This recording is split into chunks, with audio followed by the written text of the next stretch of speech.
ஐயோ, அந்த லூசு கிட்ட இருந்து தப்பிச்சு இந்த விடா கண்டங்கிட்ட மாட்டிக்கிட்டோமே. அவங்களையாவது ஏதாவது சொல்லி சமாளிக்கலாம். இவன் பெரிய கில்லாடியாச்சே. அதுங்களை சமாளிச்ச மாதிரி இவனை சமாளிக்க முடியாதே. கண்ணுல விரல விட்டு ஆட்டுவானே. நான் என்ன செய்வேன்? என்னதான் நடக்குதுன்னு பாப்போம்.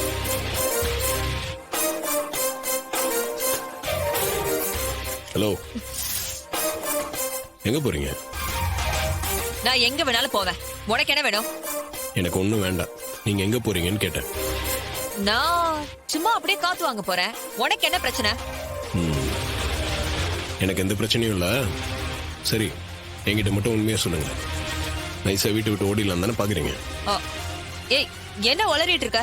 நான் எதுக்கு வீட்டை விட்டு ஓடணும்? ஏன்னா நீங்க இங்க இருந்தீங்கன்னா உங்க டியூட்டியை பார்க்கணும். என் அம்மா சிலை இருக்கிற இடத்த கூட்டி பெருக்கணும்ல. அதை செய்யறதுக்கு உங்களுக்கு மனசு வரல. அதுக்கு பயந்து தான் நீங்க இருந்து ஓடிடலான்னு பாக்குறீங்க. அப்படியெல்லாம் ஒண்ணும் இல்ல. நீயா ஏதாவது கற்பனை பண்ணிக்கிட்டு பேசாத. இப்போ ஒண்ணு கெட்டு போல. உங்களுக்கு இன்னொரு சான்ஸ் தரேன். என்ன?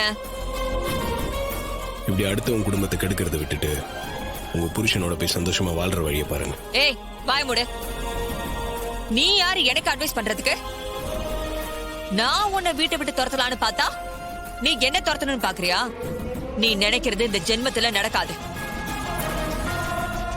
நான் வேணா உன்னை இறக்கப்பட்டு மன்னிச்சு விடுறேன். யார்கிட்டயும் சொல்லாம கொள்ளாம ஓடி போயிடு. என்ன சிரிக்கிற? தப்பு செய்யற நீங்களே தைரியமா இருக்கும்போது நான் எதுக்கு அங்க பயந்து ஓடணும்? சவால்ல தோத்துட்டீங்க, சொன்ன மாதிரி நடந்துக்கங்க. என்ன சவாலா தோத்துட்டேன்னு ரொம்ப கேவலமா பேசுறியா? இதுக்கெல்லாம் வட்டியோட திரும்ப கொடுக்காம விட மாட்டேன். சின்னத்த, வட்டியோட குடுக்கறதெல்லாம் அப்புறம் பாத்துப்போம். வாங்க, டைம் ஆயிடுச்சு. சீக்கிரம் போய் க்ளீன் பண்ணும்ல. சித்தி, அது என் அத்தை செல்ல இருக்கிற இடம். அத கூட்டி பெருக்கி ஒரு தூசி இல்லாம பளிச்சுன்னு வச்சுக்கணும்.